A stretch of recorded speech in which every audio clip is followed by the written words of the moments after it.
afraid my double brainstem froze. Lethal for a time, lady. But I've got my own knack for survival. I suppose I should think of some famous last words. Let battle begin. Oh, must we help in elegant? Oh, I'm ever so sorry, man. Well, they never taught me that at nursing school. We've bi-generated, evidently. Are you both the same person? Unfortunately, yes. Our name is The Rani. Although she's become a Rani, while I'm the Rani, the definite article, so to speak. Now, have you got the vindicator readings? Yeah, man. Well, that certainly was a twist.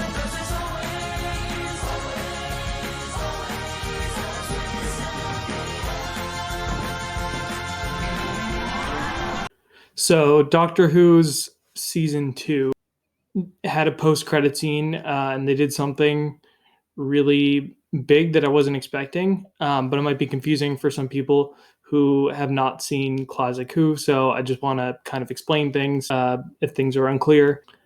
And yeah, we finally know who Mrs. Flood is. And I want to ask you to subscribe. Subscribing is completely free, just takes 1 second, and it's the best thing you can do to help you feel excited about Doctor Who, stay educated on Doctor Who. Also, costumes. I just did a video with Vermin Supreme. Thanks for all the support on that video. That video and tons of other costumes, including Doctor Who costumes. This one I'm wearing the Rani, which will be my next video. And just generally all things geeky pop culture. So if you're ready to join a community of story lovers and fashion lovers, then don't delay. Subscribe today. So the episode proper ends with the hologram of Graham Norton saying the history books say that the Earth ended on May 24th, 2025, which is the air date of the next episode, the first part of the finale. And presumably that's because of what Mrs. Flood has done. Spoiler warning again. I'm going to be saying it.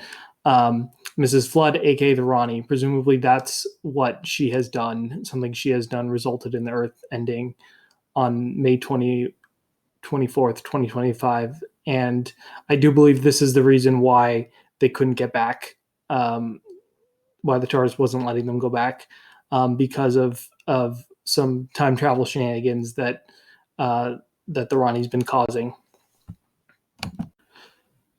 Then the Doctor and Belinda go back to the TARDIS, and they're going to investigate why the Earth turned to dust on May the 24th with the Vindicator. The Vindicator finally works. When they actually use it to go back, the TARDIS turns red, similar to the way the Paradox machine looked in the Series 3 finale. I don't know that it's necessarily another Paradox machine, but just kind of like an Easter egg or just a visual similarity there. I think it's just kind of like the normal alarm, things turn red when there's an alarm going off. And then the TARDIS doors, there's an explosion and the TARDIS door totally explodes. And then we get to the credits. So the TARDIS doors they're pretty, in terms of the shielding or the protection that's in there. It's pretty OP. So something has to be like very OP to be able to break open into it. So whatever explosion that was, very, very powerful explosion. So then we get the credits. So the credits roll for a little bit. Then we get a mid-credit scene of Mrs. Flood coming back into the ship from outer space, and as they're bi-generating, it's really funny. She's like, she sees that she's bi-generating, immediately knows what it is, and is like, how dare you bi-generate? Must we? And then Mrs. So they reference the definitive article, which is something the doctor said before.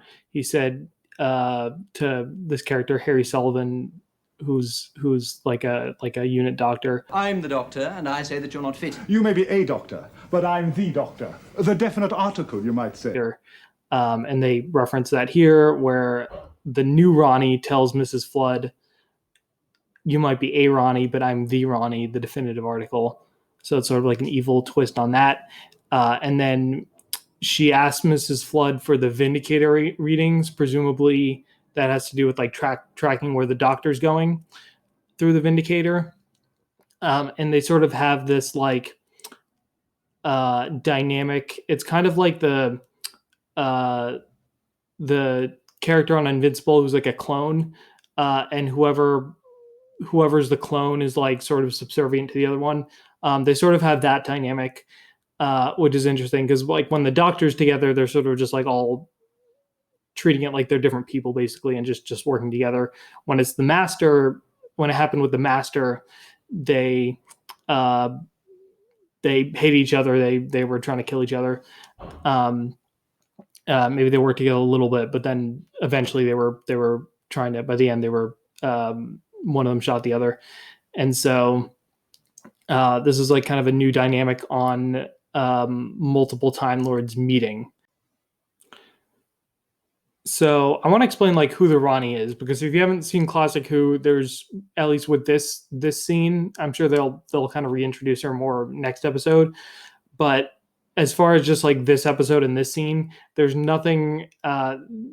You were probably confused if you haven't seen Classic Who. So the Rani is like another renegade Time Lord, like the Doctor, like the Master. She's always been evil. She's only luckily she's only been in 3 different stories, and one of them is real short. One of them is just like 20 minutes long.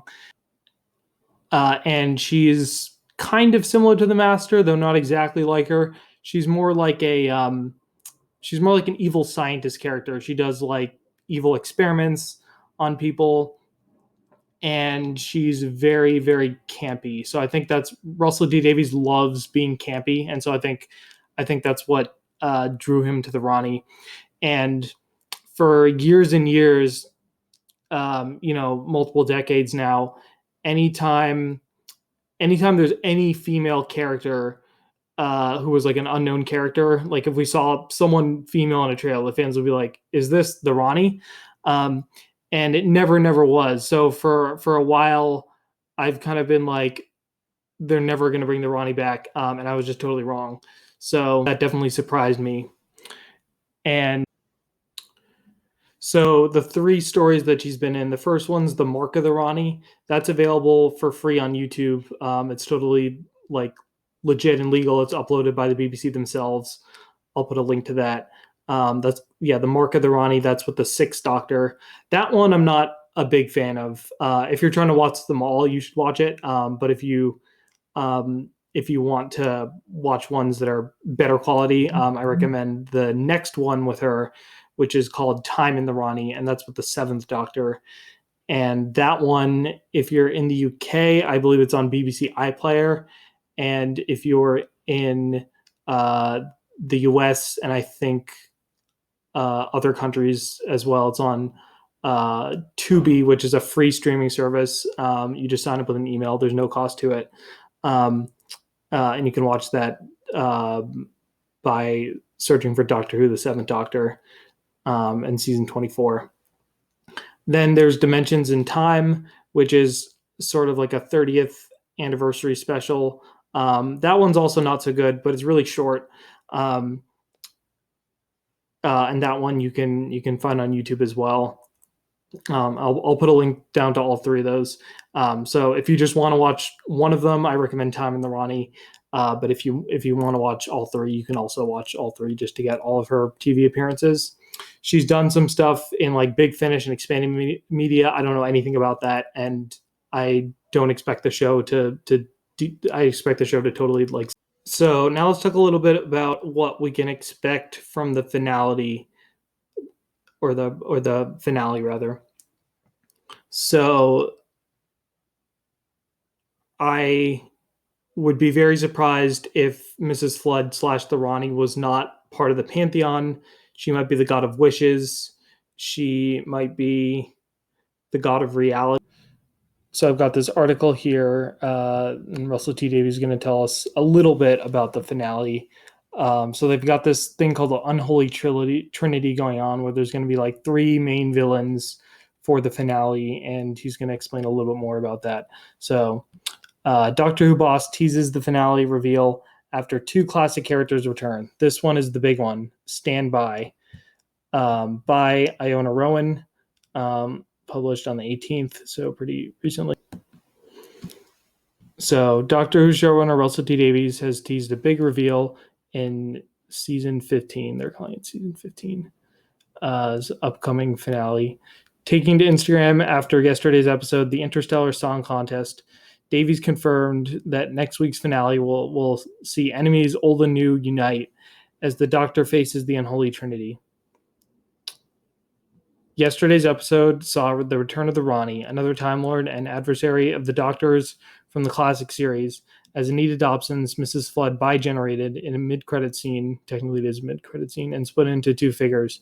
The second played by Archie Punjabi, and that makes sense to me. That because Rani is it comes from an Indian language. I can't remember if it's Hindi or Sanskrit, or maybe both. But it is an Indian word, and so it just makes more sense to be played by an Indian person.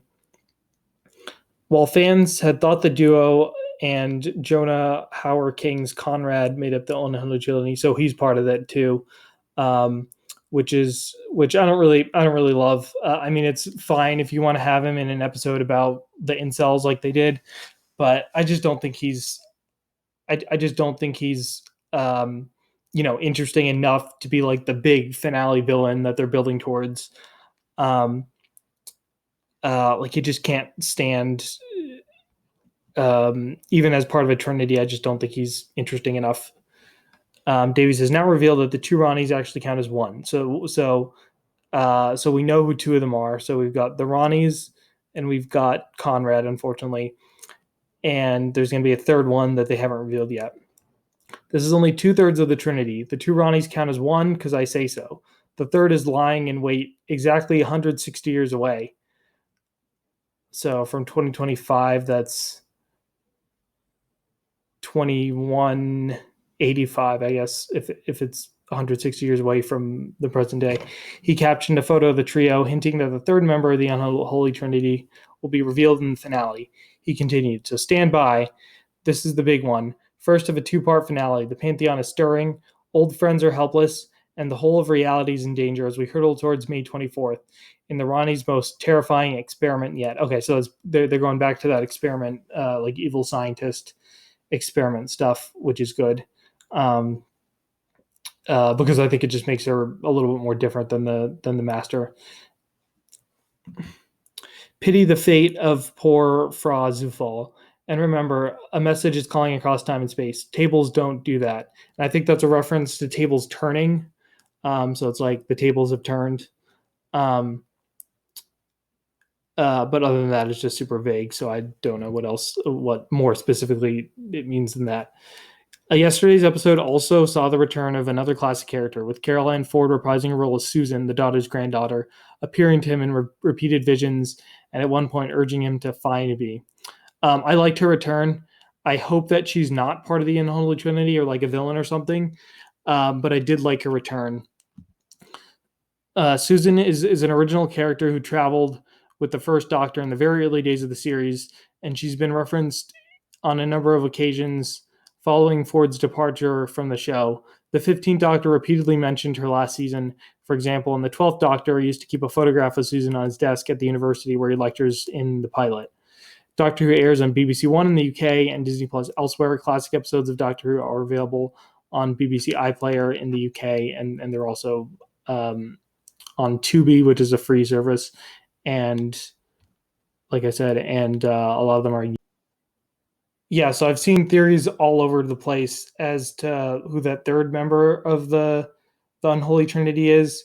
It could be like some people say Omega, some people say Susan, some people say all these different characters. So it could be one of those. It could be someone new.